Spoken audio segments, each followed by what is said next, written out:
நம்ம மதுரையில் பண்ணுற அப்பம் பண்ண போகிறோம். 3 வாழைப்பழம், ஏலக்காய் பொடி, ஒரு எக்கு, நெய்யில் வறுத்து வச்ச தேங்காய், சுகரு நார்மலாக 150 கிராம் போதும், 1/4 கிலோவுக்கு 150 கிராம், ஆயிலு, கொஞ்சோண்டு சால்ட்டுங்க டேஸ்ட்டுக்கு. இப்போ நம்ம எல்லாமே போட்டு பிணைஞ்சிடலாம்.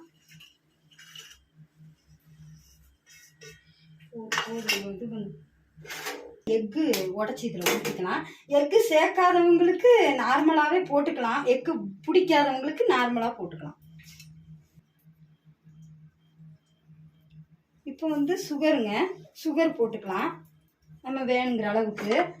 கொஞ்சோண்டு சால்ட்டு நம்ம போட்டிருக்கோம். அப்புறம் அந்த வறுத்து வச்ச நெய்யில் வறுத்து வச்ச தேங்காய்.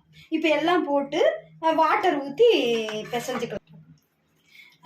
தண்ணி கொஞ்சம் ஊற்றி நல்லா கையிலேயே ஊற்றி நல்லா பிசைஞ்சுக்கோங்க. அப்போ இந்த பாருங்க, இந்த பதத்துக்கு இருக்கணும், அப்போ தான் நல்லா இருக்கும் கச்சாயம். இப்போ எண்ணெய் ஊற்றி சூடு பண்ணிக்கலாம். 1 நிமிஷம் அப்படியே இருக்கட்டும். ஒரு நாள் நல்லா தான் இருக்கும் மாவு. மைதா மாவுங்க, நான் சொல்ல மறந்துட்டேன், சாரி. 1/4 கிலோ மைதா மாவுங்க. 1/4 கிலோ மைதா மாவுக்கு 150 கிராம் சர்க்கரை. இப்போங்க இது நம்ம அரை கரண்டியாக எடுத்து ஊற்றிக்கலாம். நல்லா பவுல்ஸாக வரும், ஊற்றிக்கலாம். கொஞ்சம் சிம்மில் வச்சுக்கோங்க. நல்லா படிப்பு தாங்க குழந்தைங்களுக்கு. நம்மளை மாதிரி ஃபேமிலிக்கு பூரா நம்ம படிக்கிறது தான் முக்கியம். சொத்து சேர்த்து வைக்கிறோமோ இல்லையோ, நல்லா படிக்க வச்சிடணுங்க. கண்டிப்பாக நல்லா வந்துடுவாங்க. பாருங்க, அப்போ ரெடி ஆயிடுச்சு.